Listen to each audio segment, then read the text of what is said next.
détruit parce qu'il lui manque la connaissance. Puisque tu as résisté la connaissance, je te rejetterai et tu seras dépouillé de mon sacerdoce. Puisque tu as oublié la loi de ton Dieu, j'oublierai aussi tes enfants. Vous entendez? Seigneur, bénis ta parole au nom de Jésus. Amen. Le frère qui est là, la dernière. Si tu as compris le message de la croix, on n'a plus besoin de te faire ta délivrance. Écoutez-moi bien. Ce matin, c'est un message de délivrance que je vais prêcher. Ça fait tomber quelqu'un. Vous voyez quand on pense qu'on dit délivrance, quelqu'un met la main sur ta tête, tu tombes, tu roules, tu casses au moins 2-3 chaises. Il y a vraiment ici délivré. Non. Quand c'est comme ça, l'esprit là sort, il n'est pas content. Donc avant de sortir, il te fait tomber. Et puis ça va. Et puis quand il s'en va là, tu as ta femme. Il sait que vous allez vous rencontrer. Quand il ne peut pas, et il va prendre de nouvelles esprits 7. Et puis il vient. Donc la condition, la condition de la présence devient pire. Si la présence avait 5 démons, que tu charges les 5 démons, ils vont te le faire à combien maintenant? 2 fois 5, il avait combien? Oui. Donc le gars avait peut-être 5 démons, il s'entendait avec eux, il menait sa vie pas trop compliquée. Il lui envoie 40 démons. Si c'est un démon, je le trouve avec 8 démons désormais. On ne va pas, c'est compliqué. Mais attends, si on t'a enseigné que tu vois, on dit la colère, là. Voici les conséquences de la colère. Voilà. Quand tu te mets dans la colère, sur le plan social, tu peux perdre ton problème. Et là, c'est un mariage, une bénédiction, un travail. Quelqu'un peut te donner un travail. Et puis il peut détecter pour voir s'il n'est pas dominé par la colère. J'ai reçu un message comme ça. Quelqu'un qui doit travailler, quelqu'un est parti, on dit, le patron a répondu, tu n'es pas quelqu'un de coléreux, tout ça. Il dit non, même là. Attends, le monsieur voulait le prendre. Alors le monsieur lui a dit, bon, il avait un bon CV, bien. Le gars, il devait être payé à combien? Mais on lui a dit, non, il devait demander dans 60 000. Quand il a demandé dans 60 000, il dit, mais monsieur, ça ne va pas chez toi, tu es malade. Moi, quand tu me regardes, quand le gars a dit, il fait 60 000 francs par an, on dit, peut-être prime pour le transport, quand le salaire même allait venir. On dit, là, ça a pris le transport par semaine, il fait 60 000. Donc, vous pouvez pas 4 pour le salaire. Vous voyez, il a même parti, il s'est mis tout ça. Vous voyez, il a commencé à inciter le monsieur. Peut-être 60 000 prime par semaine, prime. Maintenant, devant, tu vas avoir ta propre salaire. Oh, ça, c'est les sorciers, je m'en parle. Bien dit, c'est nous-mêmes, on est nous-mêmes nos propres sorciers. Écoutez-moi bien. L'homme est son propre sorcier. Parce que si tu fermes la porte de ta vie, aucun sorcier, ce n'est pas un message de la croix que je suis en train de prêcher. Si tu as compris, tu vas aller te coucher au milieu de 50 sorciers, tu vas ronfler. Si tu es quelqu'un qui ronfle, tu vas ronfler moteur Bernard. Et puis les sorciers ont des problèmes, ils ne peuvent pas dormir. Pas parce que tu ronfles que ton ronflement les dérange, mais ce qui est en toi là, c'est qu'il ne peut pas rester, il ne peut pas dormir.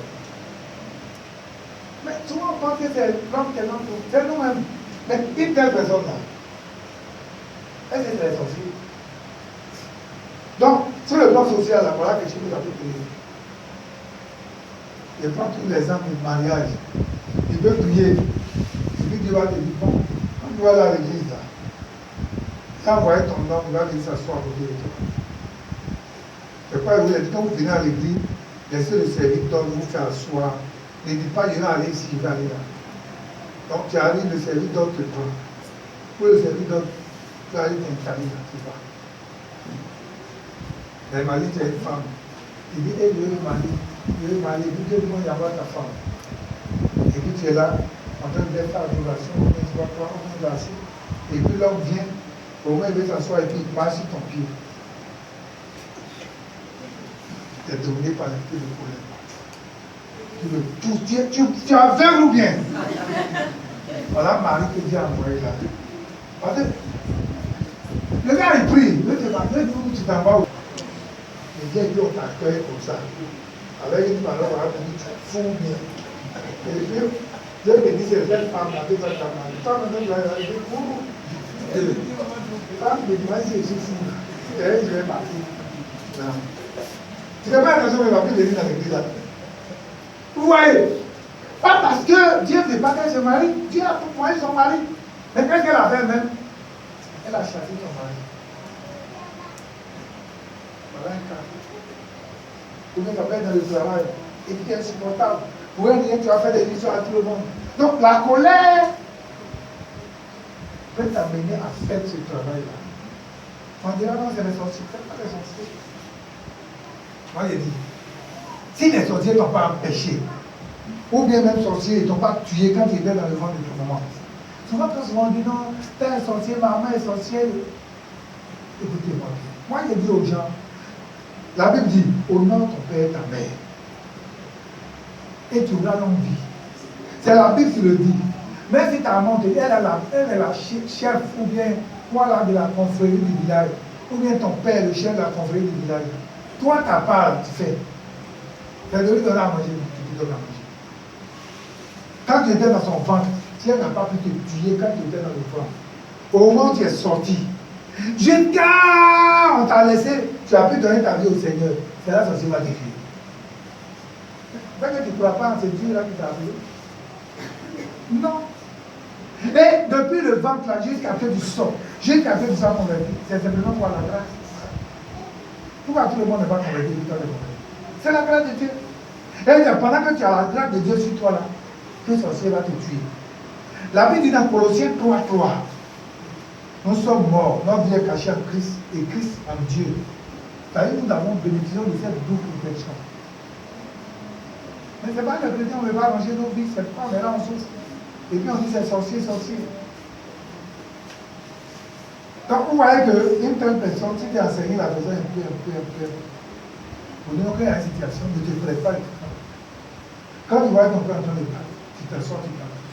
Moi, quand les choses vont m'énerver là, tu vas pas que moi donner une parole. Je suis assis. Tout ce qu'on va dire, il dit bien beaucoup. Ça veut dire qu'il continue, il y a une énergie. Donc quand je parle, je suis là. Et puis pendant que je viens, ça va prier dans mon cœur. Seigneur, fais grâce. Fais-moi grâce. Le plus je réponds. Même si tu es en train de bavarder ou bien pas, il y a des plus zéro. Il y a fait comme si tu n'aimerais pas ce que tu dis. Vous voyez? Mais si tu veux rester à pour répondre, imagine si tu es un homme, et puis tu veux regarder bouche de femme. Mais ça va toujours te mettre en colère. Quand tu vas pas voir une femme sur la terre, tu n'as pas bouche.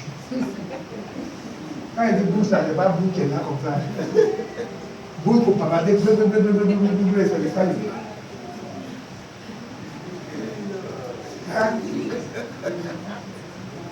Donc quand tu vas dire rien, et puis tu finiras au Seigneur.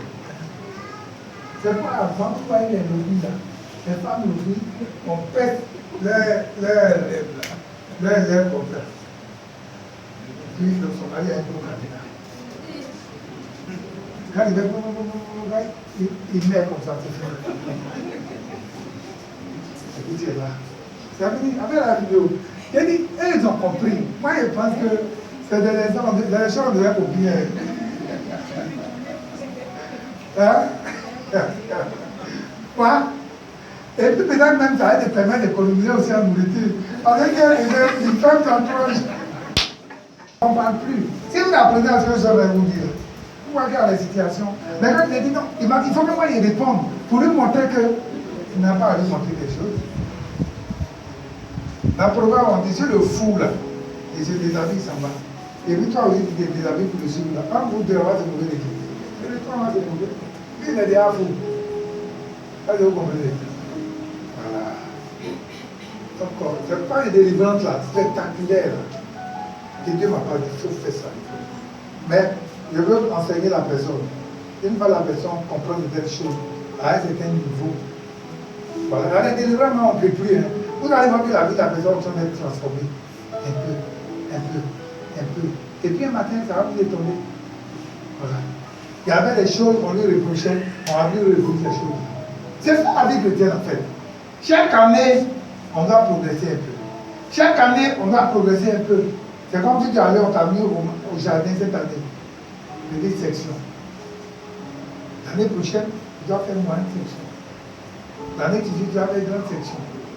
Et puis après, tu vas au CPN.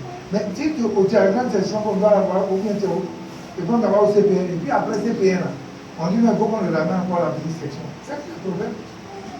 C'est-à-dire, toi, tu reviens encore à la petite section. Non, tu dois aller encore CP2.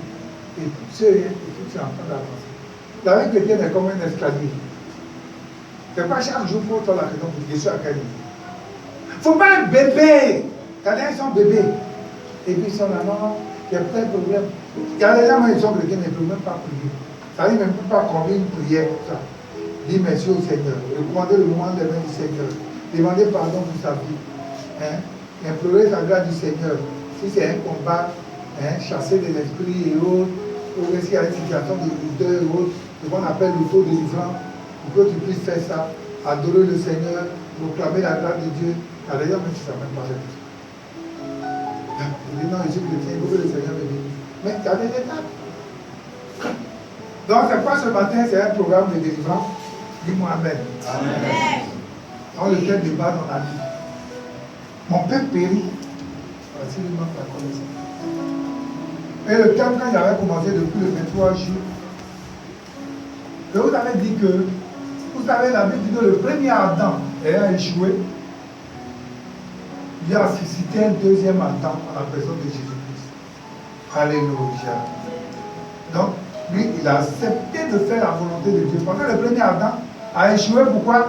Il n'a pas voulu faire la volonté de Dieu, il a voulu faire la volonté de l'autre. Voilà fait quand on dit le péché là. Le péché, on pense que non, c'est quand on allait voler, quand on allait commettre adultère, quand on allait commettre impudicité, quand on allait faire quoi. Voilà, que les péchés, c'est ce que les gens connaissent comme péché. Mais le péché, c'est quand le service à rendre à soi-même prend le pas sur le service que tu vas rendre à Dieu, que tu vas rendre à ton péché. Ah, le péché de l'homme. Quand le sacrifice, quand le service que tu vas rendre à soi-même, c'est-à-dire que toi-même, tu t'apprécies toi-même plus que Dieu. Tu n'es plus que ton péché. Alors tout de suite, tu es peut-être 1000 francs. Et puis 1000 francs là, je dois donner ta Dieu, le Dieu. Non. Ou bien quelqu'un qui me voit là, pour il va donner les 1000 francs, il ne donne pas. Puis il dit non, moi-même je vais prendre. Et puis il prend les 1000 francs. Ça c'est le péché. Quand on dit le péché, c'est l'égoïsme. On voit que le péché s'oppose à ça. Le fruit de l'esprit. Parce qu'on se préfère plutôt que aider Dieu, aider son œuvre, plutôt que aimer Dieu. Tout à l'heure, il y a un candidat qui passait là-haut. Il était là. Qui sera béni. C'est bon. Tu vois, les gens même là, ils ont pris les deux mains comme ça, les deux pieds. Alors même ils sont assis, ils font prendre les deux mains, les deux pieds, puis ils envoient ça. C'est là, qui veut aller à l'église? Il fallait dire, qui veut aller à l'église maintenant tôt le matin? Ils n'ont pas réponse seulement.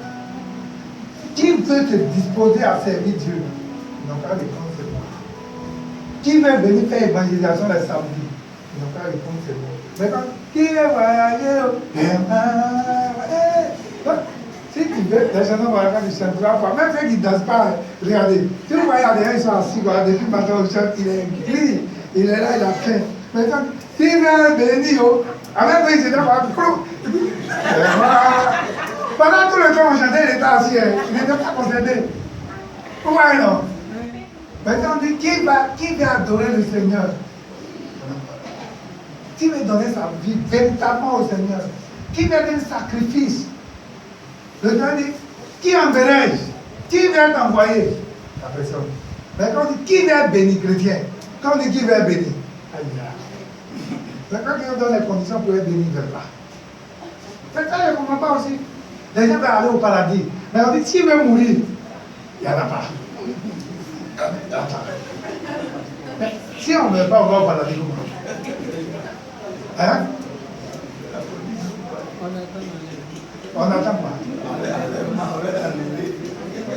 Actuellement, on dit les places qui sont là sont meilleures que ceux qui vont venir après. Donc, il a bien d'aller tôt. Il n'est pas bien d'aller tôt. On dit ça, on dit non. Quand on dit la main, non. Mais si on dit tout ça, qui va être béni? Je dis tout de suite, je vous dis tout de suite. On dit quoi? Il y a une 4x4 qui est garée dehors avec une clé. Celui qui va arriver en bas, premier. Je dis même Dante qui est assis à la porte là-bas, il ne va pas arriver premier. Avec moi, aller le dépasser à nous pour aller arriver là-bas. Il y a même Fenêtre qui est là où il y a lui.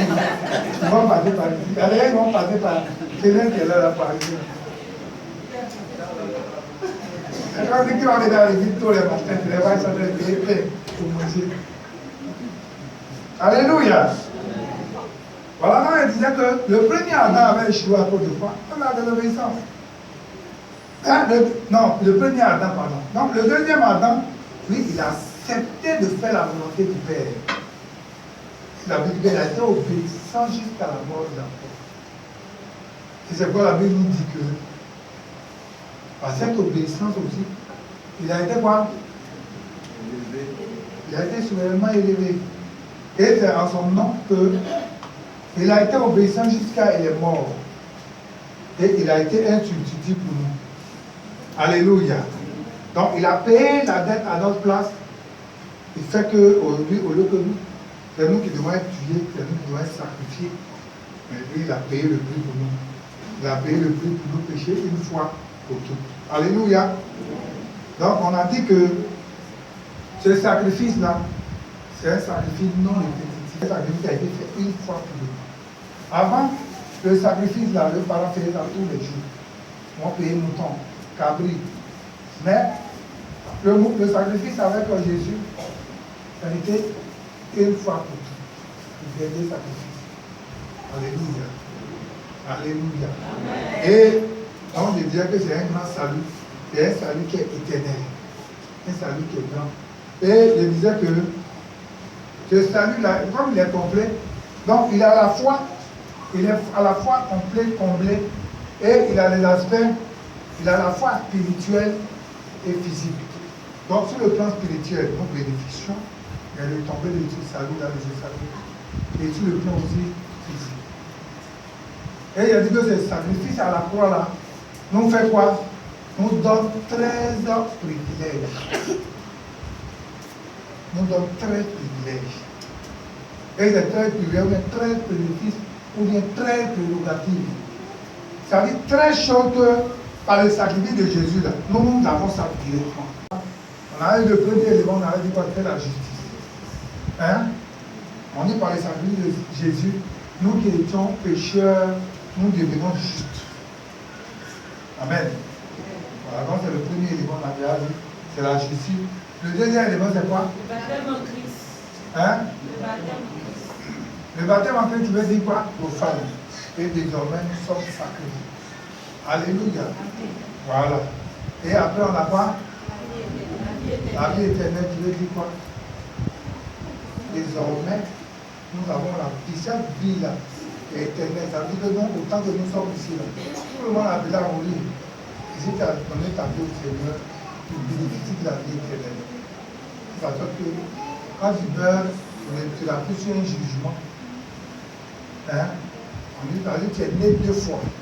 C'est-à-dire à la première naissance que tu as connue, et cette deuxième naissance. Donc, comme tu es né 2 fois, tu vas mourir une fois. Mais par contre, celui qui est né une fois va mourir 2 fois. Vous savez ce que vous avez dit, on parle de ça tout le monde. Et après, on n'a pas L'adoption. adoption. Ça veut dire que je prends un enfant pour dire que cet enfant-là, il est adopté. L'enfant, désormais, il est mon fils, il est ma fille. Il bénéficie des mêmes avantages que mes enfants. C'est ça l'adoption. On va l'adoption en première. Ça veut dire qu'à la justice, on va dire à la justice, on devait faire partie. On on dit, bon, cet enfant-là, il a adopté. Désormais, il est l'enfant du temps. Alléluia. Voilà, donc ça nous donne des avantages, des droits du Père. Nous aussi, nous avons accès à ces droits. Alléluia. Après, on a quoi? Ça veut dire quoi? Nous avons l'autorité. Et il exprime l'exemple de l'agent qui est sur la route. Même si le gars est sur la route, voilà, il est policier ou gendarme ou même quoi, il a au moins 100 verres comme ça, même si c'est un B. Même s'il n'a pas de B encore, il est à l'école. Mais cette autorité qui l'incarne, même si elle bénit bien, il peut t'arrêter. Il va te contrôler, il va dire, je suis béni quand ça arrive, mais l'autorité qu'il a là, c'est qu'il te donne des ordres. Quand il dit, tu arrives d'abord. Tu ne vas pas dire, non, moi, je suis t'attends. Non, tu vas t'arrêter d'abord.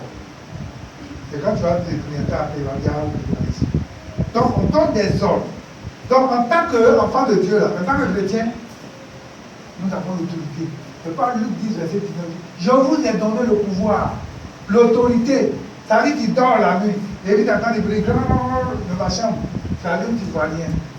Si c'est un esprit qui est venu, tu le chasses. Il dit, hé, tu es l'obligé de ne plus t'entendre. Allez, toi, démonte ta sortir. Tu vas sortir. Mais si tu es là et que tu as peur, tu trembles, viens vu comment? Moi-même là, et puis tu m'as appelé le pasteur. Pasteur. Il est mis 2 heures du matin, tu appelles le pasteur parce que il y a un magouilla ou bien un cafard que tu as vu dans ta maison. Le pasteur n'a pas venu tuer cafard. C'est qu'il y a un problème. Donc pour rien nécessaire. Le pasteur souffre, hein? Le pasteur souffre. Moi, souvent dans l'école de dimanche, là, souvent, il y a les enfants, ils doivent faire des délivrance de leur maman. Parce que il y a des choses quand les enfants font. Les enfants, là, si vous partez là-bas, c'est même on y va apprendre. Souvent, tu les vois, ils viennent, ils sont en train de prier pour le pays, ils sont en train de faire. Moi-même, quand je suis à l'écoute comme ça, hein? Mais les enfants là, ils savent comment prier, comment diriger une prière, comment prier, chasser les démons. Les enfants là savent ça. Mais à l'école, peut-être, ils ne savent pas comment chasser les démons. Mais Luc 10, verset 19 dit, je vous ai donné le pouvoir de chasser les esprits impurs. Mais quand il y a une situation, on va payer le passé. Si le passé en voyage, on fait quoi? Maintenant, quand le pasteur vient avec un problème, il avait dit. C'est pourquoi souvent les gens s'asseyent et critiquent l'homme de Dieu. L'homme de Dieu, oui. Mais il y a des gens qui n'ont jamais prié un seul jour pour l'homme de Dieu. Ah, aujourd'hui, on va prier pour l'homme de Dieu. Mais on n'est plus à critiquer. Mais eux, là, quand ils ont un petit problème, mais il y a un petit migraine net, on doit dévoiler dans ta fête. Ah, homme de Dieu. Mais attends. Il y a des jours, même toi-même, tu es fatigué, même.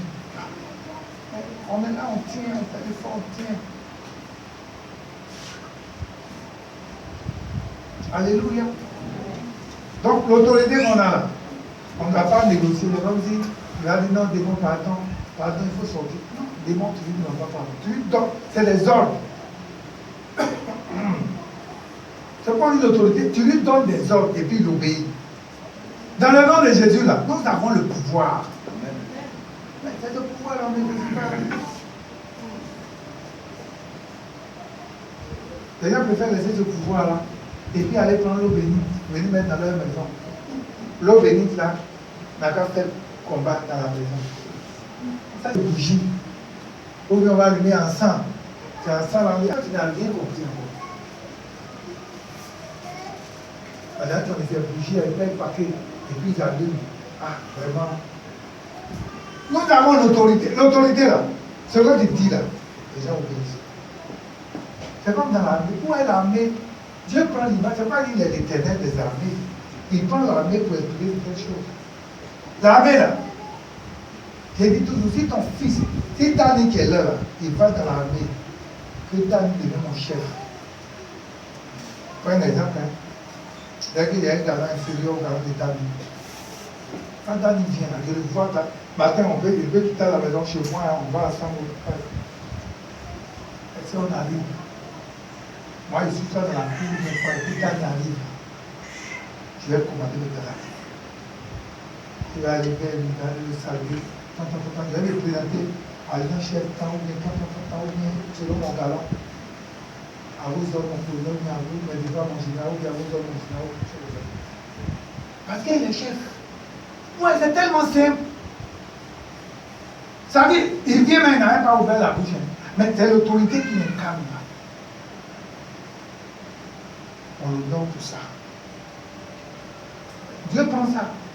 Et puis il dit, prends l'image de l'armée là. Et puis il dit, l'éternel des armées. Vous pensez que si l'église on fonctionnait comme dans l'armée, on allait avoir besoin. Si on fonctionnait comme dans l'armée là, on n'allait pas avoir besoin. Maintenant on veut faire fi. Quand on lisait Romains 3, il dit toute autorité est établie par Dieu. Il dit il n'y a pas d'autorité de toi qui ne vienne de Dieu. Toutes les autorités établies là sont établies par Dieu. Donc ça veut dire qu'une autorité qui est établie, même si c'est un enfant qui a 1 an. C'est qui fait que souvent les chrétiens ont des problèmes dans leur travail. Parce que je vais travailler dans un service où ton patron n'est pas forcément chrétien. Mais il est ton chef. Même si tu as des propositions à lui faire, tu dois savoir mon colonel ou bien tant, ou bien le directeur, ou bien tant, mon commandant, ou bien tant, telle chose. Et puis tu vas le voir au bureau, hein. C'est pas la place d'âme, il a dit on doit faire ça. Il dit non, on ne fait pas ça, il faut qu'on fasse ça. Il va t'en mettre en prison. Mais ce qu'il t'a dit là, il laisse. Il commence dans la vous, à vos autres chefs, et à vos autres temps. Maintenant quand il arrive dans son bureau, tu vas là-bas. On peut temps devant un sujet là. Je vais vraiment vous parler si vous avez vu. Oui, vous allez dire. Excusez-moi, tout à l'heure, vous avez donné des ordres par rapport à ça. Je voulais savoir si on peut faire ça comme ça, il n'est pas intéressant ou bien. Si le truc se passe sur le cadre, on fasse ici, on fasse là. Quand tu as analysé les pour et les conséquences, il te rend compte qu'il n'y a plus de conséquences. Tu dois expliquer non. Parce qu'il y a telle chose, on fait là. Il y aura telle chose, non. Pour tout ça. Même tu peux le dire sur le champ, et puis tu dis bon, ok, on va voir. Et puis tu t'en vas. Et puis attends peut-être 1 jour, 2 jours, et puis il peut venir à une réunion. Et puis de quoi tu as dit là. Et puis il dit bon, j'aurais voulu qu'on fasse telle chose, mais on va plus faire ça comme ça, on va faire ça. Ce qu'il avait dit là, c'est ton idée que tu avais lui donner là. Mais si tu es devant les gens là, tu veux lui montrer que c'est toi qui es chef, et que tu veux lui la dire là, on ne va pas accepter là. Ça ne marchera pas. C'est le même principe dans les foyers. C'est le même principe dans les foyers. Dans le même principe là, si la femme a compris ce que je suis en train de dire là, pourquoi Dieu dit que la femme doit être soumise? C'est ça. Ça dit si l'homme a dit quelque chose qui n'est pas d'accord avec, on ne s'oppose pas à ça. C'est qu'il a dit, il dit ok, il n'y a pas de problème, on va faire ça pour ça. Maintenant c'est dans la chambre là. Et tu dis, ah, vraiment telle chose là, vraiment bon. On n'a pas à l'école de tel enfant, vous avez voulu qu'on fasse ça ou bien ceci, est-ce que bon, si on fait ça comme ça, c'est pas intéressant, vraiment pas. Et puis on échange, et puis on arrive quelque chose. Mais si devant tout le monde là, non, on ne va pas faire. Si on fait ça, moi, ça ne marchera pas. Est-ce que vous comprenez? C'est pas compliqué. C'est pas compliqué. Dieu dit que l'homme est le chef. C'est ce que j'en ai vous dit. L'autorité qu'on incarne a dit aussi qu'on est chef. C'est-à-dire le chrétien là, tu es chef. Donc tu dois donner des ordres. Mais ce n'est pas parce que les ordres que tu dois donner, tu dois abuser de ça. Non. Mais quand il y a besoin de chasser les démons, tu donnes des ordres, ils obéissent. Alléluia. On continue. Donc après l'autorité, on a quoi? On a justification. Justification veut dire quoi?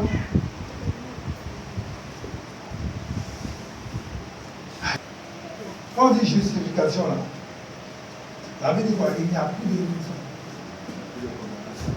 Parce que la raison là, ça qui fait qu'on te condamne. On dit il a fait ça, il a fait ça, il a fait ça. Mais on dit il n'y a pas de raison. Quand on parle de la justice, on dit non, il n'y a pas de preuve, il n'y a rien.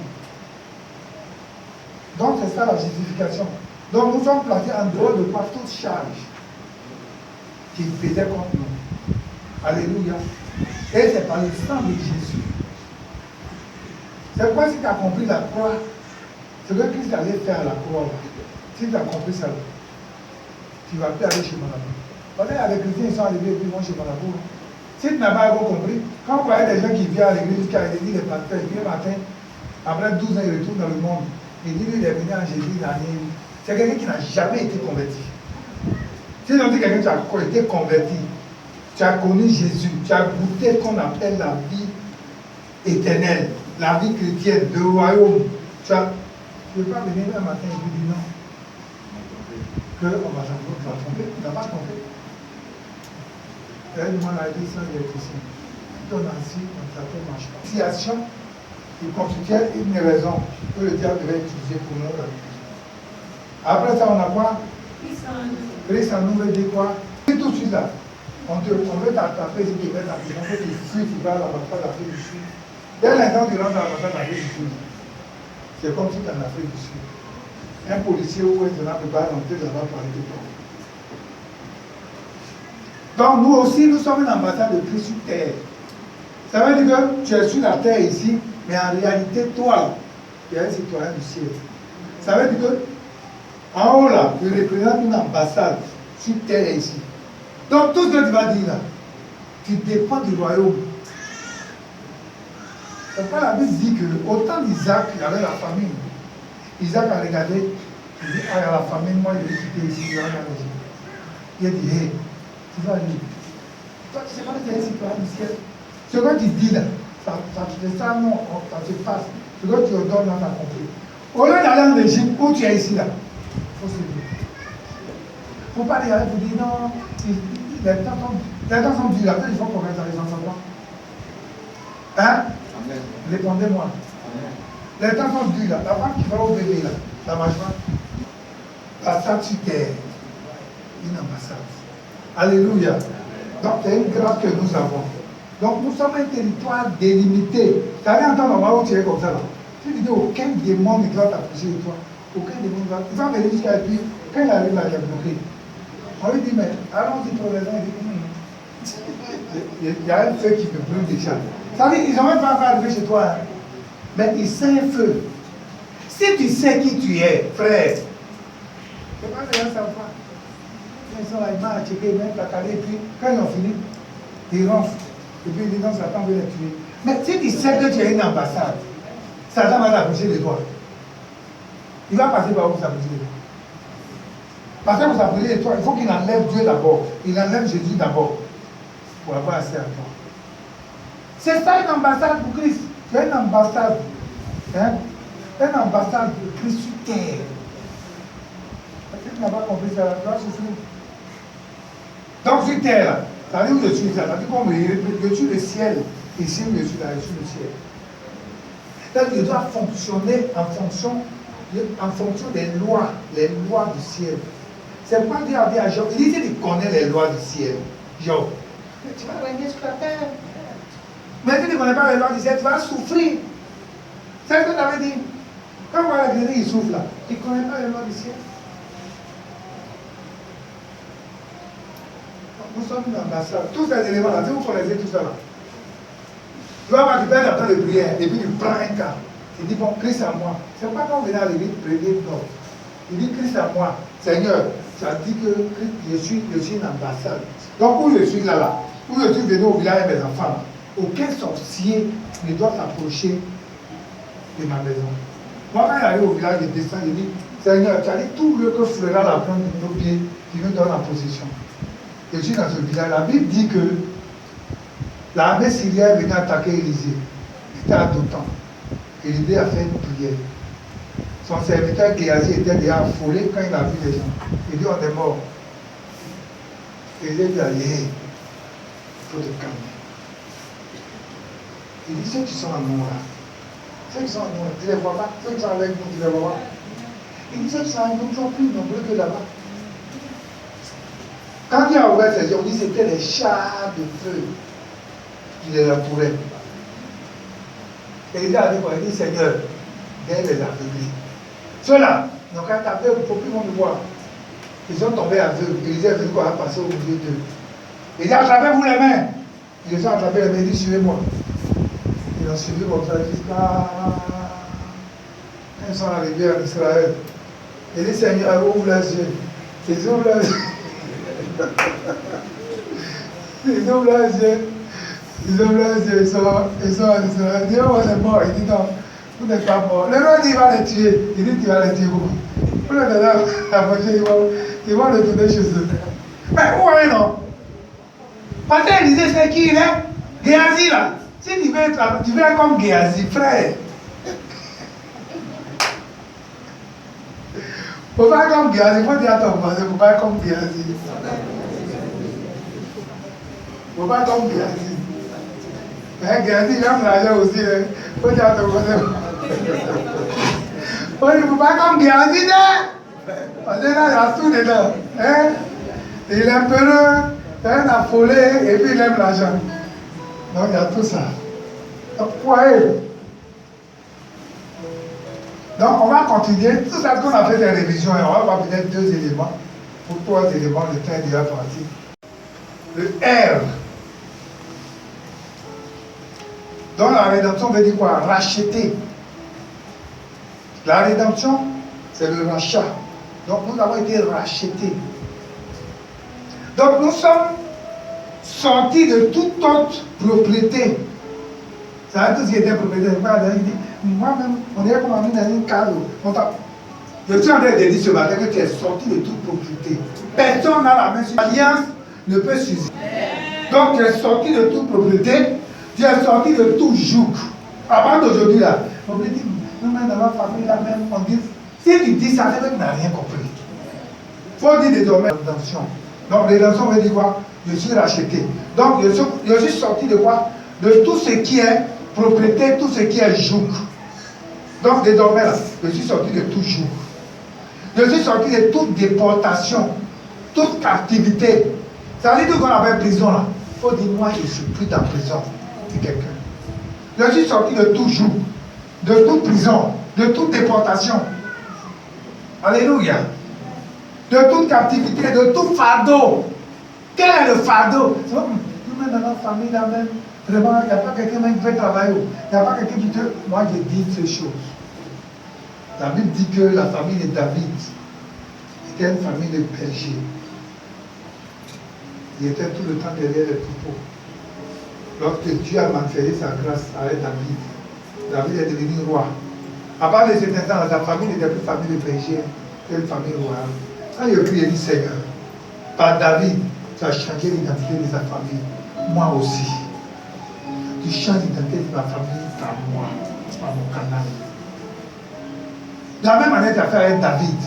On n'a pas dit David il avait un master, David avait tel diplôme, il avait. Non, David était berger. Tout qui était la faveur de ce David, on dit qu'il était joli, il était blond, il avait les yeux. C'est tout ce que la Bible dit. Ou bien, on n'a pas dit quelque chose d'autre, on n'a pas dit qu'il était grand, il était parapluie, il était. Rien de tout ça. Mais si David là, Dieu lui a fait grâce. Quand il prie, on dit Seigneur, la grâce que tu as accordée à David, cette grâce aussi m'est accordée. Par David, sa famille est devenue une famille royale. Moi aussi, ma famille, à partir de moi, il faut que la lignée qui va venir après moi, l'identité change. Mais si tu veux t'asseoir là pour t'apitoyer, tu vas dire tous tes grands-pères qui sont morts dans la pauvreté, tu vas les citer. Tu dis, moi-même, moi-même. Alors, quand ils vont commencer là, ils commencent, moi-même, quand tu vas quelqu'un, allez, je vais commencer à expliquer tes problèmes. Quand tu vas dire que tu es assis à côté, il faut dire que tu es vécu au nom de Jésus. Alléluia. Donc, je suis sorti de toute. Il faut répéter après moi, je suis sorti de toute domination. Je suis sorti de tout joug. Activité. Je suis sorti de toute transaction. Je suis sorti de tout pacte. Je suis sorti de toute oppression satanique. Je suis sorti de toute dette. Si les gens avaient des dettes là, je suis sorti de toute dette. Je ne dois rien à qui que ce soit. Ma famille ne doit rien à qui que ce soit. Par le sang de Jésus-Christ, je suis sorti de toute prison. Toute prison satanique. La prison de pauvreté. La prison de limitation. Je suis sorti de toute prison. Je suis rien comme ma famille. À partir d'aujourd'hui, je suis sorti de tout hôtel. Je suis sorti de toute réclamation. Aucun esprit ne peut me réclamer. Aucun esprit ne peut réclamer un membre de ma famille. Aucun esprit ne peut réclamer quelque chose qui m'appartient. Au nom de Jésus, je suis sorti de tout mariage spirituel. Au nom de Jésus, je suis sorti. Tout mariage qui a été fait par mes parents, par mes arrière-grands-parents, à partir d'aujourd'hui, moi je suis sorti. Je suis sorti de la grâce du mariage éternel et de Ruth. Au nom de Jésus, je suis sorti de toute infirmité, de ton corps. Une infirmité liée à ta famille, liée au sein de ta famille, à compter d'aujourd'hui, de cette infirmité-là, je suis sorti de toute programmation de mort, toute programmation maléfique. Il y a des familles où on ne dépasse pas certains âges. À cette programmation-là, maléfique, cette programmation des chiens, cette programmation où les enfants ne sont pas intelligents. À partir d'aujourd'hui, je mets fin à cette limitation. Je mets fin à cette programmation.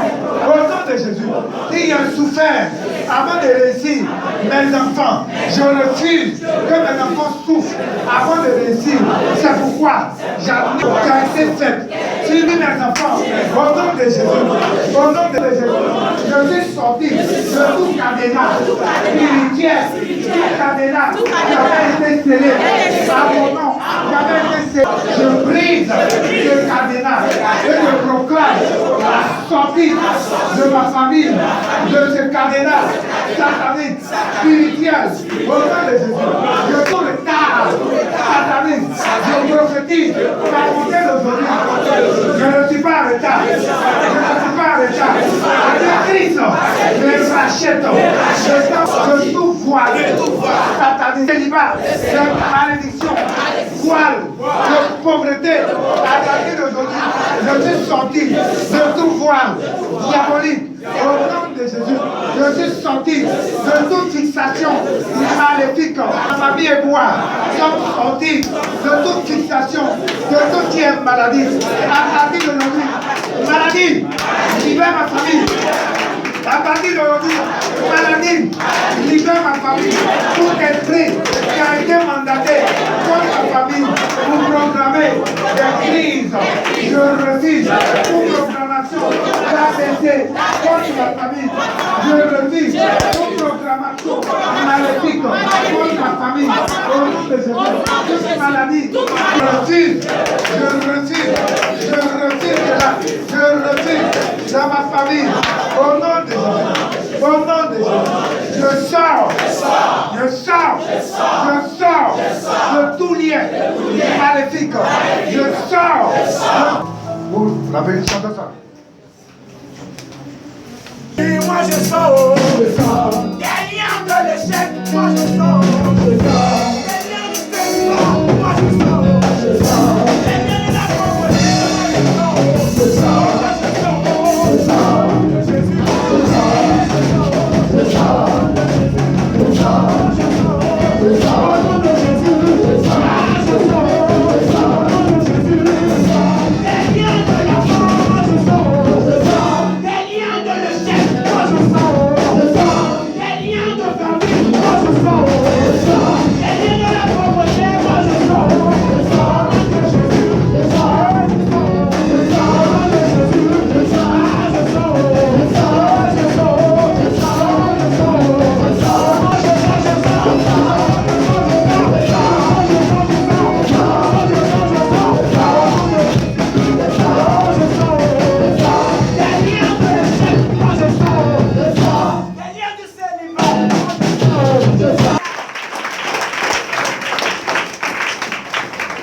Ramener la vie des gens à jour.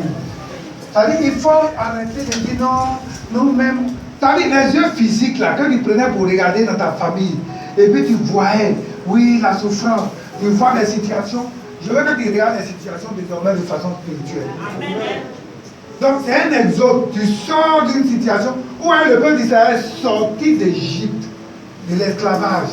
Et Dieu dit, je vous envoie vers un lieu où coule le lait et le miel. Donc vous voyez, la rédemption c'est ça. Nous sortons de l'esclavage pour aller dans un lieu où coule le lait. Quand nous arrivons, Dieu dit, il y a le lait, il y a le miel. Vous allez voir, il y a tout là-bas. Vous n'allez pas souffrir. Dieu n'avait pas prévu la souffrance. Alléluia. C'est pourquoi on va lire quelques versets rapidement. On va prendre Colossiens. Colossiens 1.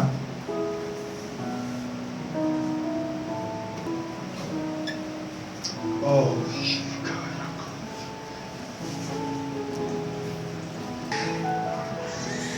14. Paul qui parle, il dit rendez grâce au Père qui vous a rendu coupable.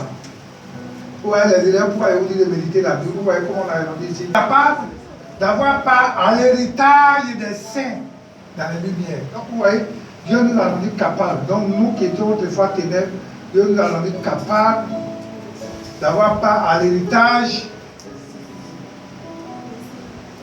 Il nous a rendu capables de quoi? D'avoir part à l'héritage des saints dans la lumière. Et du continue, verset 13, qui nous a délivrés de la puissance des ténèbres. Vous voyez? Il nous a délivrés de la puissance des ténèbres et nous a transformés quoi? Dans le royaume du Fils de son amour. Et ce n'est pas tout. En qui nous avons quoi? La rédemption, la rémission des péchés. C'est-à-dire que tout ce qu'on a fait comme péché, là, c'est-à-dire qu'on a péché, il faut qu'on a effacé. C'est ce que ça veut dire. Frère, vous voyez la grâce que Dieu nous donne. C'est pourquoi souvent le diable vient et puis te met dans ta tête. Toi-même tu as fait avortement, toi-même tu as fait ceci. Toi, tu as fait. Il y en a qui sont assis là et puis ils prennent feuille. Et puis ils écrivent tous les péchés qu'ils ont commis. Non, tu as fait avortement, tu as fait tant, tu as fait ceci, tu as fait cela. C'est le diable qui t'appelle à faire ça. Quand on lit le passage là, il dit, il a fait quoi? Il nous a fait la grâce. Et nous avons la rédemption. C'est-à-dire nous avons été rachetés. Et nos péchés ont été remis. Et la rémission de nos péchés. Donc tout ce qui est péché là, Dieu a effacé ça.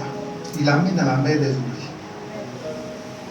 Bien aimé, il ne faut pas te culpabiliser pour rien. S'asseoir et puis te culpabiliser. Non, moi-même, c'est si. Non. Je veux que tu comprennes ces choses-là. Si tu as compris ça là. Et c'est ce que Paul nous dit aux Colossiens. Donc, voyez où on était avant dans le monde des ténèbres. Et Dieu nous a rendu grâce. Il nous a fait grâce. Et il nous a rendu capables d'hériter quoi? La lumière. Par le quoi? Par son Fils. Il nous a fait rentrer dans le royaume de l'amour. Est-ce que quelqu'un me comprend? Si tu veux t'asseoir pour regarder les choses de façon physique, pour regarder ta famille de façon physique, bien aimé, mais je veux que tu vois les choses de façon spirituelle. Si tu vois les choses de façon spirituelle, tu vas voir les résultats aussi de façon spirituelle. Et on continue Colossiens 2, verset 14, les choses, c'est la même chose. On lisait Colossiens 2.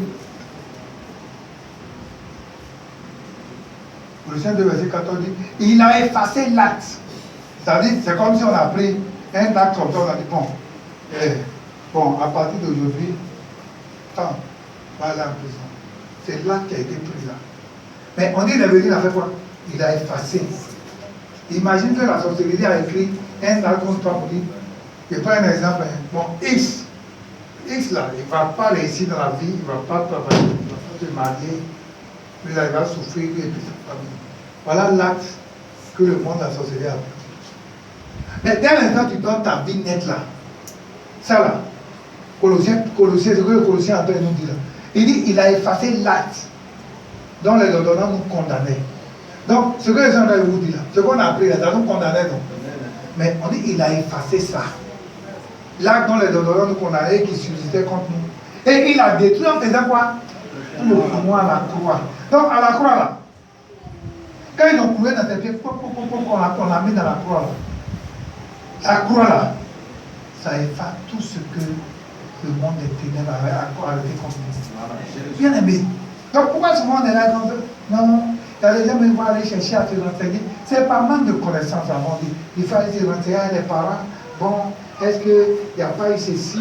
Si toi tu as donné ta vie réellement au Seigneur, ça efface toutes les condamnations qui subsistaient contre nous. Alléluia. On dit, il est appuyé à la croix. Et puis quoi? Il a dépouillé les dominations et les autorités. Ouais, Paul classe. Il classe les esprits là. Il classe par catégorie. Donc il prend ici. Ouais, ce qu'il dit là ici, mais moi, c'est qui me plaît même ici. Il dit, il a dépouillé les dominations et les autorités, et les arrivées publiquement. On ne parle même pas des esprits méchants. Les esprits méchants, vous allez voir la sorcellerie parmi les esprits méchants. On ne les cite même pas ici. On cite ceux qui sont les chefs là. On dit domination, autorité, il les a dépouillés. C'est comme par exemple dans une armée, on vient et puis le général, on l'arrête. Est-ce qu'on a besoin d'aller arrêter le caporal, soldat, première classe au niveau? On a arrêté le patron, celui qui donne les autres. Donc les autorités, les dominations là, qui s'attaquent au pays, ils s'attaquent au chef d'État, ils s'attaquent à des niveaux élevés là. On dit qu'il les a dépouillés. Qu'il les a dépouillés. Donc si on les a dépouillés, ça veut dire que les esprits méchants, même on ne parle pas d'eux. Donc il les a dépouillés et les a livrés publiquement en spectacle, en triomphant d'elle par là. Enfin, le diable, là, quand il vient dans ta vie, c'est pas qu'il que tu es ignorant. Si le diable sait que tu n'es pas ignorant, il ne va plus te venir dans ta vie. Il sait que tu es ignorant. Il dit toujours, c'est comme un militaire qui est là, il a une kalachnikov comme ça, il est là. Et puis quelqu'un vient comme ça avec un morceau de bois. Et puis il fait ça. Et puis il a fusil et puis il fuit. C'est la même chose. Ça veut dire que toi, tu as une calache, tu es là comme ça. Tu as au moins 30 cartouches. Alors, il veut tuer au moins 30 personnes. Et puis, le mec vient avec un morceau de bois. Et puis, il te frappe comme ça. Et puis, tu fuis. C'est la même chose. Le chrétien ne connaît pas son identité. C'est le complexe que je suis en train de dire. On dit qu'il a dépouillé les dominations, les autorités. Notre enfant n'est pas par la croix. Bien aimé. La croix là, si tu as compris le message de la croix, on a pris de foi à faire. C'est parce que les gens n'ont pas compris le message de la croix qui se promènent pour chercher des délivrance. Non, je vais aller ici. On dit tel homme de Dieu est venu des États-Unis. Tel homme de Dieu est venu ceci.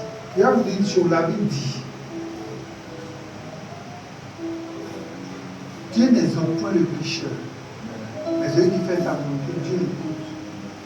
Si le message de Dieu qu'on prêche, ou bien la parole de Dieu qui dit, tu mets ta vie en pratique.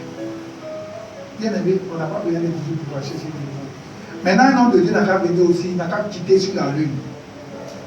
Et puis quand il va venir, tu vas dire, bon, comme il est à côté de Dieu là-bas, tu vas aller chercher des délivrances. Même si tu es parlé, il te dit, bon, telle chose là, il ne faut plus faire. Il te dit, bon, c'est ça qu'il veut faire. Il ne fera rien. Même s'il ne veut pas, il te dit, il faut payer l'argent, tu vas payer cadeau. Et c'est ce que les gens ont compris. Quand on voit un peu l'évangile de prospérité aujourd'hui, les gens ont compris que les chrétiens là, ils n'ont rien compris. Le chrétien, si tu veux dire la vérité là, il va dire qu'il y a un faux pasteur. Chrétien, il aime le mensonge. Quand tu vas lui dire non, si tu fais ça, tu seras béni, je te vois, tu seras élevé, tu seras. Il est là pour être dit, comme ça, il dit, ah, il va venir prendre tout ton âme pour le dire. Mais s'il vient me dire non, tu vas faut ranger ta vie, parce que la vie dans laquelle tu es là, c'est pas bon. Il faut quitter là-bas. Quand tu vas quitter là-bas, fais ta vie en règle, et puis tu vas te bénir. Tu vas te dire qu'il y a un foutu. Mais en réalité, c'est la vérité que tu es en train de lui dire. Parce que s'il a dans ta vie, Dieu va le bénir. Mais les gens ont compris que le chrétien là, il est ignorant. Et c'est pas comme les gens ont compris, il y a beaucoup de menteurs maintenant. Parce qu'ils ont compris que vous aimez les menteurs. Quand tu dis la vérité aux gens, les gens n'aiment pas. Si tout de suite ils disent, bon, ce matin, Dieu me montre un avion là même, il est gros, hein. Vraiment, je vois. On dirait qu'au moins 400 personnes, 500 peuvent monter dedans. Hein. Je vois, on dirait qu'il est venu prendre les gens à l'église. Qui veut voyager, je vais faire au fond. Vous allez voir, panier là-bas rempli, l'argent va tomber. J'ai tout de suite dit au Japon, à part d'aujourd'hui, il y a une certification. Alors, c'est un faux type. Une certification. Alléluia! Amen. Moi, il y a de prêcher la vie de sanctification. Parce que la vie de sans la sanctification, il est là la fin du Seigneur. Quand je vais m'arrêter là, verset 17 dit quoi?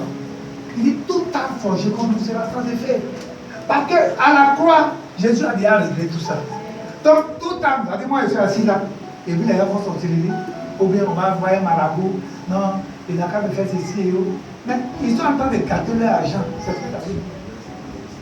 Parce que quand tu vas battre un marabout, même pas oublier de courir là, il t'a dit, je m'en vais jeter courir, il a jeté, il cherche, on fouille, on dit. Il a dit, l'homme même, son nom vous avez envoyé là. Vous n'avez pas trompé dans le nom. On n'est pas trompé. Je dis, mais Dieu fait, Dieu regarde, ne voit pas où. Il va te dire quoi? Si tu insistes, il va bouffer ton argent cadeau. Parce qu'il ne veut rien faire. Je suis une ambassade pour Christ. Christ a déjà racheté. Il m'a déjà racheté de la malédiction de la loi. Qu'est-ce qu'on peut faire donc? Si ma vie est en règle, ils n'ont qu'à aller boire 300 marabouts. Ils vont venir du mari, ils vont venir comme nous. Le secret là, c'est ça. C'est que tu as vu notre histoire. Que le Seigneur nous bénisse. Je vais te dire là, c'est pas pour te. Je veux que tu comprennes ça. Si tu as compris, tu vas voir. Beaucoup de choses vont se faire dans ta vie, toi-même, ta vie, ton vie. Quand tu vas voir avec les prophéties ce matin, il ne faut pas avoir les regards inquiets. Et pour toi, il y a tout fait. Mais il y a telle chose que tu fais qui ne me plaît pas. Et si Dieu t'a dit ça là, tu mets automatiquement ta vie en règle, tu vas voir le résultat. Mais en réalité, une fois que tu as dit ça, ils vont discuter. Non, ouais, mais est-ce qu'on, Seigneur, est-ce que tu as dit ça, mais est-ce que, de temps même quand tu regardes ça, est-ce que, tu crois non? Quand on regarde dans ça, on rentre dans ça là. Mais quand tu vois ton gars, tu dis, ouais, lui il a amené. Moi, mais il ne m'a pas été grillé, on dirait que je suis trop bien. Tu n'es pas jeté pardon, aide-moi à quitter là. Je ne savais pas que c'était un péché. Regarde, tu as une magouille, et puis on t'envoie l'argent, une magouille, tu envoies après, et puis un matin, tu te rends compte que, en fait, l'argent qu'on t'envoie là, c'est l'argent volé. Et puis, ah, c'est bien pardon.